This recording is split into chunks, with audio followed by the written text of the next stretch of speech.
Hi everybody, it's great to be back here again. Tomorrow it's Friday, Parashat Noach. Let's get down to our Torah lesson for the week. It is known that the book of Genesis is called the book of the just, Sefer Yashar. The famous Rav Naftali Tzvi Huda Berlin, the famous rabbi, and it's known as the Netziv of Volozhin in the 1800s, who was the head of the yeshiva of Volozhin, the rabbi of Rav Kook. He supported the Choved Zion, the Zionistic movement, at that time coming to, which was called Palestine at the time. And Rav Naftali Tzvi Yehuda, he brings down a very important concept in his introduction to the book of Genesis. He brings down the Talmudic passage in the tractate of Avodah Zarah that brings down the name Sefer Yashar, the book of the just, which is referred to in the book of Joshua, and it's referred to in the book of Samuel. What does it mean, the book of the just? What is it referring to? And Rabbi Yochanan says that refers to the book of Genesis. Why is it called the book of the just? Because it refers to our forefathers, Abraham, Isaac, and Jacob, that they had a just behavior. So the Netziv of Volozhin, he asked, what is the difference of being righteous or saintly, which is in Hebrew tzaddik, right, or a chassid, between being yashar, being straight, being just? What is the difference of those concepts? And he says it's fascinating that Biliam, the famous evil Biliam, who was an assassin, a hired assassin by Balak to curse Israel, when he's having his prophecies in the book of in the book of Numbers, he says, what does he say? He says, Tamot nafshi mot yisharim. He goes, let himself die the death of the just. So Biliam, who's this evil prophet of the nations, but he knows very well that the just is the highest level all to be just. So what does it exactly mean? What does it mean to be just? And the Netziv of Volozhin goes on to explain that there's a difference of being righteous and saintly of them being just. Because he says in the Second Temple period, the rabbis were great Torah scholars and they were tzaddikim, right? They were following the letters of the law between God and man. And they were very, very careful and all that, so they were just and saintly. They were righteous and saintly, but they weren't just. Why? They had suspicions from one another, and they weren't getting along with one another. So their behavior as human beings to their fellow brothers and sisters wasn't proper. And therefore, that brought about the destruction of the Second Temple. So there's a difference of being just than being righteous or a Torah scholar, right, saintly. And that's what a very powerful teaching of the Netziv. And he says, if we look, for example, at Abraham. Who is Abraham? Who is Isaac? These are our great forefathers were first and foremost human beings. And they were very concerned with the welfare of even idol worshippers. Look how Abraham prayed for Sodom and Amorah, right? Sodom and Gomorrah, and they were reaching out. And Isaac, again, they were all, if we follow very carefully, we see how it was important, their relationships with their fellow mankind, although they were dealing with very difficult, evil people. But they were concerned with bettering mankind and seeing how they could reach out for their benefit and help them. And that is what being just is all about. It's the highest level. Being just. As a matter of fact, the famous Rav Moshe Chaim Luzzatto, the Ramchal, writes a book called Mesilat Yesharim, the path of the just. So that's a very, very high level to be on, more than the level of being righteous or a saint, according to the Netziv over there. That's why the book of Genesis is known for this. And we see, fascinating, the opening of this week's portion, Parashat Noah, the Zohar Kadosh brings down a difficult experience that Noah had. When Noah came out of the ark, and he viewed the terrible destruction that was going on in the world, that the world was wiped out, he says to God, "You're the God of mercy. What happened over here?" He's totally crying, broken down. What happened? God says, "Now you wake up." And the lesson here that Zohar is teaching us is that God said, I warned you, I told you to build this ark. You had time to pray, you had time to reach out to your fellow man. But no, you were more concerned with your personal safety by building the ark. You knew that you were already saved. You forgot to pray and reach out to the world.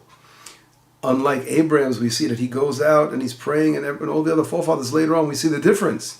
But Noah, it says he was a righteous, tzaddik, v'tam, and he had the midat of tmimut. That's a different, right? In Hebrew, tam means to have a simplicity.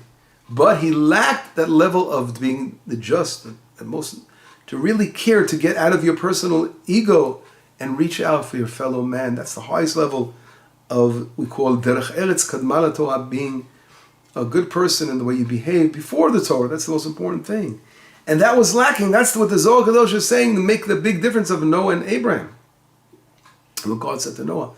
Now, if we go further, I want to show something very, very interesting and important. Another important lesson here we learn from the portion is that the portion opens up with this building of the ark, where God, of course, commanded the building of the ark. And the juxtaposition is the end of the portion, where there's another building going on, the building of what? The building of the Tower of Babylon. Now, what's the difference of these two kind of buildings in the beginning and the end? It's something I thought of a very important, another important concept over here.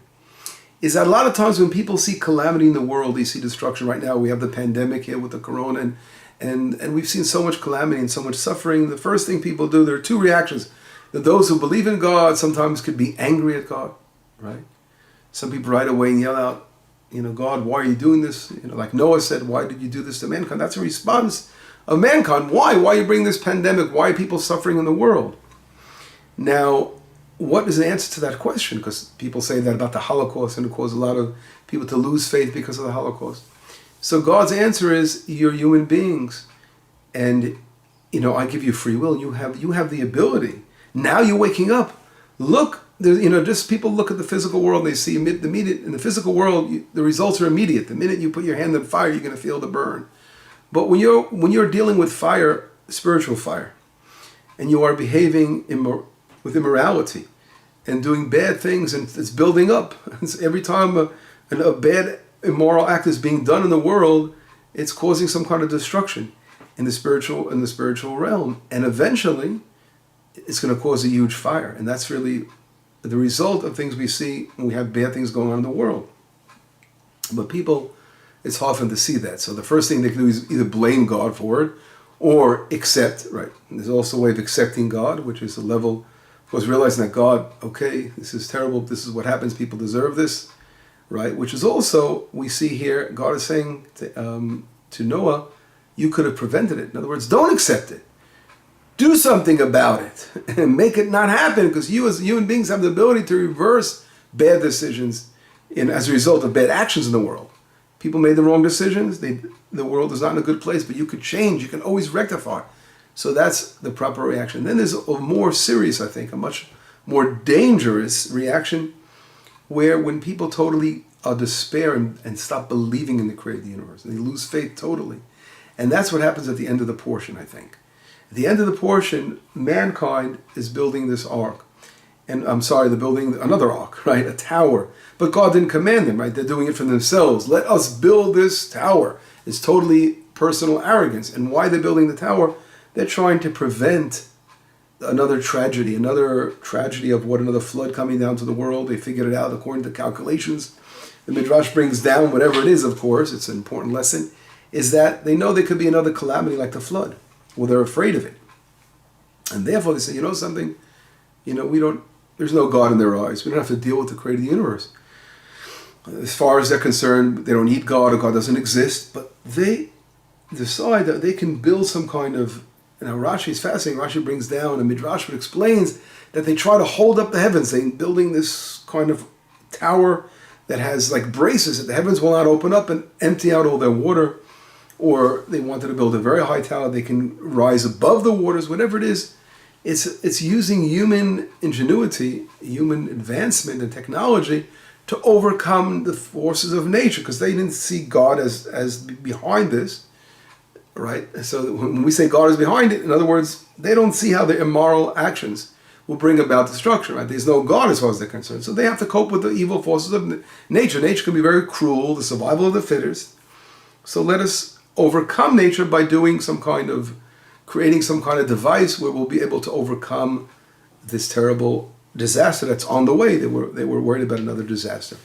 And that, I think, is very, very profound lesson at the end of the portion, being juxtaposed to the beginning when God is initiating the building of the ark, explaining here there's a very, very a different reaction of a total indifference the way we relate to the heavens, and saying it's all up to us, it's all up to man, and we can overcome any kind of natural problem. And I think that's exactly, we follow these two lessons. It's very, very powerful, my friends. We could look today, and today people right away, they're all coming out, let's get a vaccine and to the pandemic, and we're going to have very soon a vaccine. God willing. Don't get me wrong, we must work on a vaccine. We must work on our social distancing, as I said, and all those things. But those are very small compared to the real work that we have to do. And that, unfortunately, is not being done enough. And that is realizing what are the underlying causes of this terrible pandemic now, or other problems in the world. Because it's not going to be a pandemic, it's going to be another terrible natural disaster or something else that's going to come next. Because when we are weakening the spiritual fabric of the world, we are bringing upon ourselves natural disaster in other ways. And God is saying to us, we must repent. So we have to, those who believe in Hashem, believe in God, have to be the beacons of light to stand for the world and to care about humanity. Yes, we have to work on our remedies for all these problems and get the vaccines, but we have to try to really rectify by being what Genesis is all about, the book of the just. When we are just and we care about our fellow man and reach out and do kindness and love humanity and try to be good people and wake up in the morning and say to myself, what can I do to make this world a better world to live in, and not care about my personal self, my personal things and desires. That is too much of the mistake Noah made, right? I'm already in the ark, I'm saved.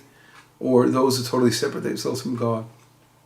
But wake up in the morning and to be truly just and to reach out to one another and look at a person and say, what can I do for you today, my friend? How can I help this today? This is the way we will really rectify the world, and we will eliminate pandemic, we will eliminate suffering, and we bring about a blessing and redemption for the entire world. Shabbat Shalom. May it be a beautiful Shabbat, and let us hope for the best, God willing, that we rectify the difficult situation that's what we are in now, and it is up to us, as long as we have faith in God and perseverance that we can make a change, we will, and we will see a better world. Shabbat Shalom.